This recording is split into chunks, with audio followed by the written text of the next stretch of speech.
अगर हम बात कर रही थी जैसे आप कारगिल वॉर की, तो वो तो खैर जब परवेज मुशर्रफ हट गए तो उसके बाद कई लोगों ने कहा कि जी वो एक ब्लंडर था, और अभी तक उस चीज को एक ब्लंडर ही माना जाता है।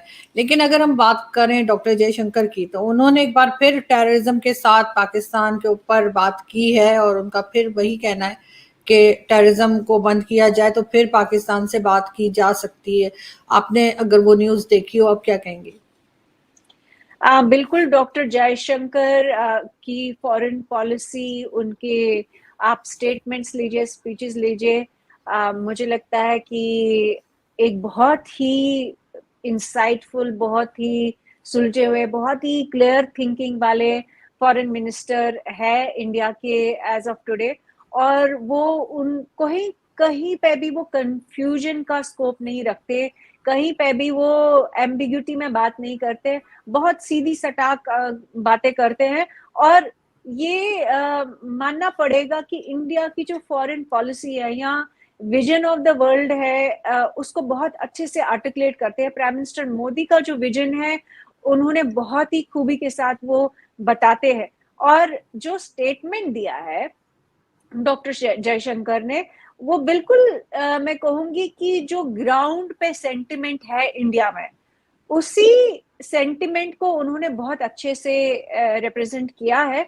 वो ये कोई भी इंडिया में आज की डेट में एक्सेप्ट नहीं करेगा कि पाकिस्तान के साथ बात जो है वो अनकंडीशनली हो, कोई एक्सेप्ट नहीं करेगा। इनफैक्ट ये अगर किसी को गलतफहमी कि यहाँ ऑपोजिशन जो है या कोई और जितने भी है एंटी बीजेपी या एंटी गवर्नमेंट जो लोग यहाँ पे खड़े हैं, वो ऐसी बात करने की ये करेंगे, मुझे नहीं लगता है वो कर पाएंगे या करेंगे। क्योंकि ग्राउंड पे सेंटिमेंट ये है कि पाकिस्तान के साथ अनकंडीशनल बात जो है वो नहीं हो सकती है। और ये कंडीशन सबसे बड़ी यही है आरजू की, इनफैक्ट मुझे लगता है गवर्नमेंट ऑफ इंडिया की कंडीशंस पाकिस्तान गवर्नमेंट के पास पड़ी हुई है। उसमें दो तीन जो टॉप की कंडीशंस, वो तो यही है कि टेररिज्म पहले आप बंद कीजिए, क्रॉस बॉर्डर टेररिज्म आप बंद कीजिए। जो पिछले साल इन्फिल्ट्रेशन करके आए हैं, मैं चूंकि कश्मीर में ग्राउंड पे काम करती आ रही हूँ, और मुझे पता है कि इन्फिल्ट्रेशन हुई है जम्मू के एलओसी से, कश्मीर के एलओसी से। फॉरेन टेररिस्ट जिनको हम कहते हैं, पाकिस्तानी टेररिस्ट जो है वो कश्मीर में है, अभी भी है। और ये जब तक नहीं बंद होगा तब तक बात करना ऑलमोस्ट मैं कहूंगी इम्पॉसिबल है। वो इसमें कोई भी कहीं पे भी मुझे नहीं लगता है कि कोई गुंजाइश है, क्योंकि इस देश के लोगों को 26/11 याद है। इस देश के लोगों को अजमल कसाब ने जो अपना दरिंदा होने का सबूत दिया 26/11 पे, वो याद है, वो किसी को भूला नहीं है। इस देश में 3 लाख कश्मीरी हिंदू जो विस्थापित है, जो अपने घरों से निकाले गए, जिनके साथ नरसंहार हुआ 1989-90 में, वो आज तक 33 साल बाद भी अपने वतन नहीं जा पा रहे हैं। आज भी पिछले हफ्ते भी एक हिंदू लड़का कश्मीर में मारा गया। मतलब ये कंटिन्यूअसली ये प्रोसेस चल रहा है पाकिस्तान का स्पॉन्सर टेररिज्म का, और जब तक ये बंद नहीं होगा तब तक ये देश के लोग जो है वो तैयार नहीं होंगे बात करने के लिए। तो जयशंकर, चूंकि ये हम एक इलेक्टोरल डेमोक्रेसी है, और प्राइम मिनिस्टर मोदी हो या ऑपोजिशन को का कोई नेता हो, उनको वोट लेने के लिए तो लोगों के पास ही जाना पड़ेगा, और लोगों के सेंटिमेंट्स को जब तक वो रिस्पेक्ट नहीं करेंगे, उनको वोट नहीं मिलेंगे। तो ये आप मान के चलो कि जयशंकर ने जो बोला है, वो उन्होंने पब्लिक सेंटिमेंट को मद्देनजर रखे हुए बोला है। उन्होंने प्राइम मिनिस्टर मोदी की जो ओवरऑल फॉरेन पॉलिसी है उसको भी मद्देनजर रख के बोला है। और यही कहूंगी मैं कि सबसे बड़ा सबूत कि जब तक ये किलिंग्स होती रहेंगी, जब तक ये लोग मारे जाएंगे पाकिस्तान स्पॉन्सर्ड टेररिज्म की वजह से, तब तक बात नहीं हो सकती। बिल्कुल, लेकिन आई होप कि पाकिस्तान इसके ऊपर सीरियसली काम करेगा, और कहा भी ये जा रहा है, किसी हद तक बताया जा रहा है कि जी ऑपरेशंस चल रहे हैं और इन लोगों को रोकने के लिए या इनको मारने के लिए, लेकिन देखते हैं कि कब तक ये हो पाता है। लेकिन अगर हम बात करें दोबारा डॉक्टर जयशंकर की, और उन्होंने कनाडा में जो एक आपकी जो प्राइम मिनिस्टर पहले रह चुकी हैं इंदिरा गांधी जी, उनके ऊपर जो है सेलिब्रेशन चल रही थी उनके असैसिनेशन के ऊपर। कुछ अजीब सी, खैर मुझे वो न्यूज़ लगी, बट एनी हाउ आप क्या कहेंगे? देखिए आरजू, जितना भी ये सेपरेटिस्ट मूवमेंट है, वो खालिस्तान का मूवमेंट हो, वो ये इस्लामिक मूवमेंट का कश्मीर का जो है, ये तो डायस्पोरा ही ज्यादातर चला रहा है, अमेरिका में, यूके में और कनाडा में। तो यहाँ पे आपको मिलेंगे कश्मीर से जुड़े हुए जो सेपरेटिस्ट है, गुलाम नबी फाय जैसे लोग यूएस में है, कनाडा में खालिस्तानियों का पूरा एक बेस है, यूके में भी उनका एक बेस है। तो उन्होंने जो कहा है जयशंकर ने, उन्होंने, मैं कहूंगी कि इसके दो तीन कारण है। एक तो ये कि प्राइम मिनिस्टर इंदिरा गांधी, बेशक वो कांग्रेस पार्टी से थी, लेकिन वो इंडिया की प्राइम मिनिस्टर थी, और इंडिया की प्राइम मिनिस्टर वो कोई मामूली प्राइम मिनिस्टर नहीं थी।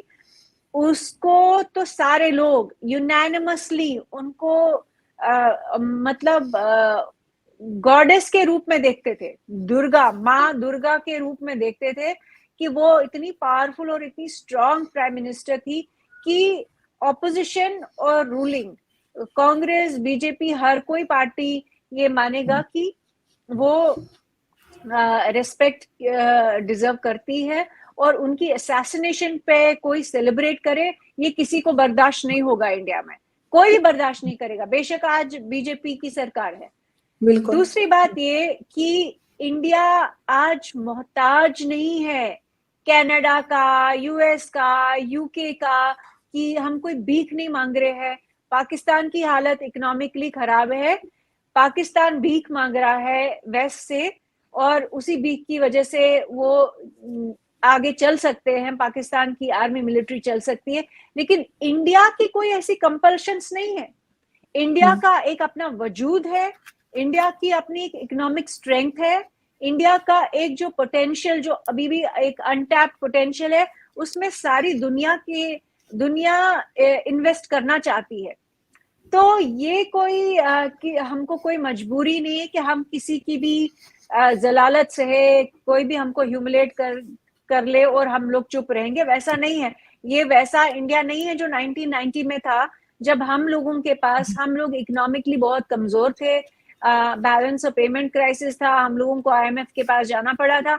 ये आज का इंडिया है, हम फिफ्थ लार्जेस्ट इकोनॉमी है दुनिया में, soon we will be fourth largest economy. तो ये कहना कनाडा ऐसी हरकतें करी जो डायस्पोरा जो है खालिस्तानियों का, या इस्लामिस्ट का जो डायस्पोरा है कश्मीर से जो निकला हुआ है, वो उस तरह का जो डायस्पोरा जो अभी भी चाहते अलगाववाद, चाहते हैं, चाहते कश्मीर में कश्मीरी मुसलमान बच्चे मरे, जो चाहते हैं पंजाब में सिख बच्चे मरे, क्योंकि अल्टीमेटली इनके लिए तो वो फॉर्डर है, इनके लिए तो वो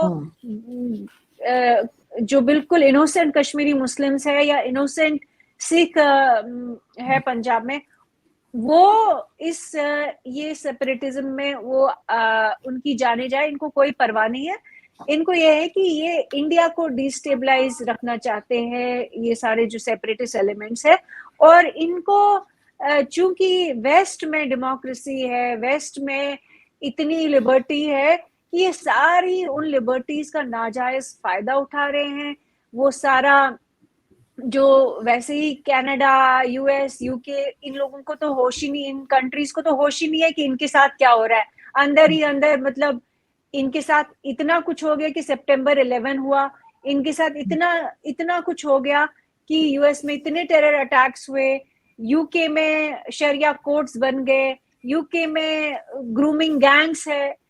तो ये सब जो हो रहा है, इनको अल्टीमेटली ये नहीं समझ आ रहा है इन कंट्रीज को कि ये सारी जो जब आप एक्सट्रीमिज्म को जगह देते हैं, इतनी जगह देते हैं, आपको लगता है कि किसी और को नुकसान पहुंच रहा है, हिंदुस्तान को नुकसान पहुंच रहा है, हमें क्या, आपको क्या मतलब, ये बेवकूफों वाला सवाल है, क्योंकि आपको ही अल्टीमेटली, और ये पाकिस्तान के लिए भी मैं बोल रही हूँ, पाकिस्तान आर्मी ने 40 साल से लगातार जो है 40 साल से ज्यादा 40-45 साल से ये सोचा हम एक्सट्रीमिज्म को बढ़ावा देंगे कश्मीर में, पंजाब में, और इंडिया को डिस्टेबलाइज करेंगे।